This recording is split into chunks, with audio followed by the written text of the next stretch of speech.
Тия клони ще ми извадят очите. Добре, че съм с маска. На едно от предните видеа имах много интересен коментар. Някакъв пич. Странно ми е какво ви харесва да го карате този каманак. Или нещо от това. По-скоро не мога да го пресъздам точно коментара. Но беше нещо от този порядък. Много интересно. Честно казано се замислих. И това е малко като красотата е субективна. Или как беше лапа. Въпрос на вкус. Ето казало кучето. После загледах пича, че има канал в YouTube. И в този канал видях, че не кара, но участва в ултрамаратони и такива дълги бягания. Което е супер яко. Но не е моето. И сега се едно аз да отида да го питам. Ако трябва да не губя концентрация. Се едно аз да отида да го питам. Странно ми е какво ти е удоволствието да ходиш да тичаш по горите. Кратка почивка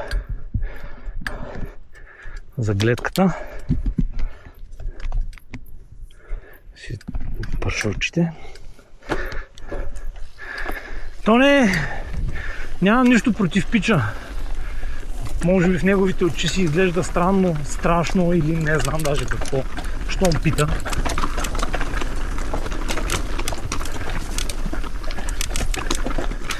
Мен какво ме кефи? Мен ме кефи колоезденето в планината. А по каманака е по-особено. По-технично. По-сложно, изисква по-различен скилсет, който като почнеш да усъвършенстваш и почнеш да минаваш през сегменти, които преди само си гледал на клипове или си ги бутал, или даже ти е било страх да ги ходиш, защото и такива сегменти има, а сега ги караш с колелото, е супер яко усещане. Та може би... тук много тъпо го взех. Мен това ме кефи, че ме предизвиква по някакъв начин различен. Изкарваме от зоната ми на комфорт и ме кара да уча нови неща.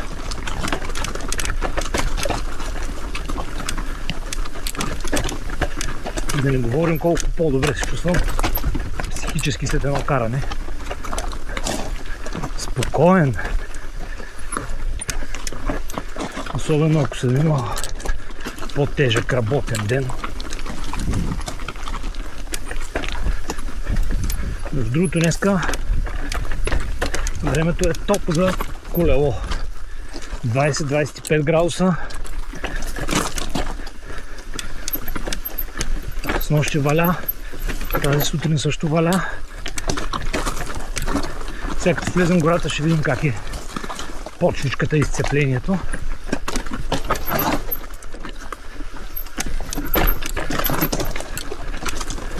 Ето, примерно този сегмент го бутах на първите 10 пъти на тази пътечка, който току-що минах. Последните 3-4 го минавам без да се замисля. Дори приказвайки. Ето това е част от удоволствието.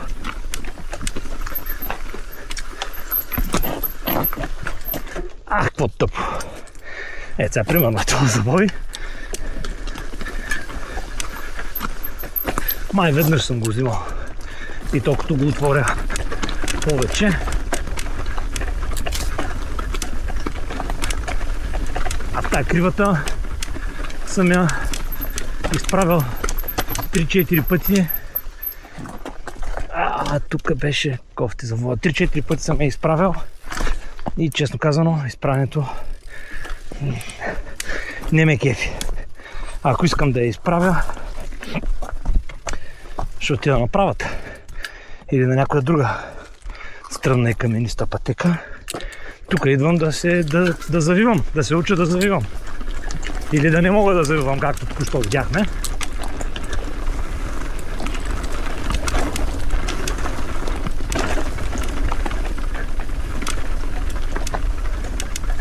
Стори ми се хладно и си обух дебелите зимни обувки.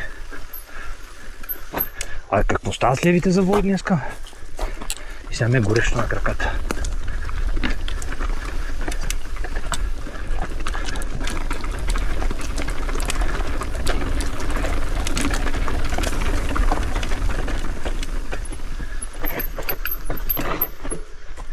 И десните, не са само левите нещо.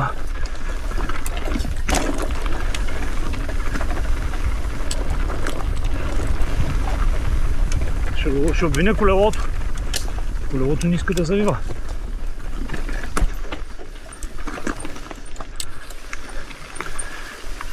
Типично по български. Някой друг ми е виновен. Аз не съм виновен, аз завивам, колелото не иска.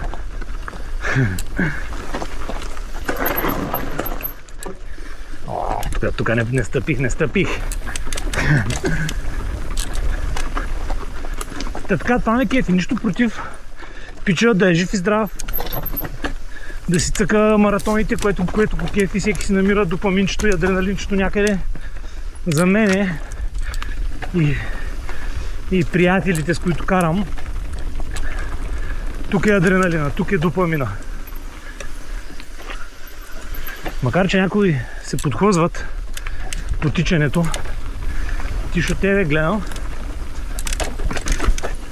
но то не е лошо.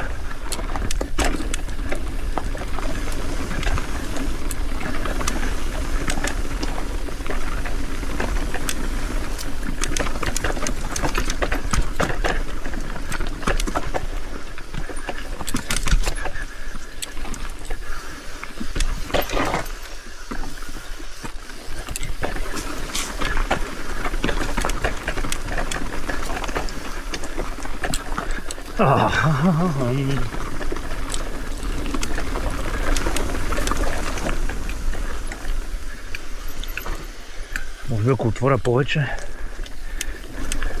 Чакам конструктивна критика. Различно от пусни спирачките. Ако може.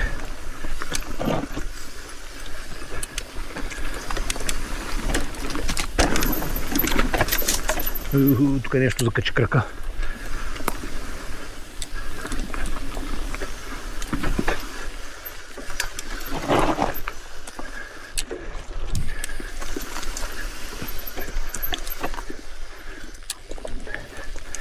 Обаче тъпо и упорито ще си хвана, или поне ще се опитам, абсолютно всички завои.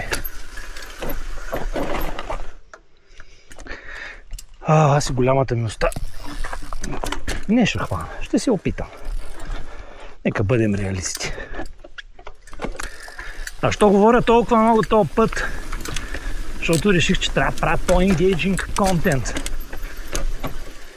И очевидно карането ми като не е сила и чисто с скил в колоезденето, контента ми няма да стане по-engaging.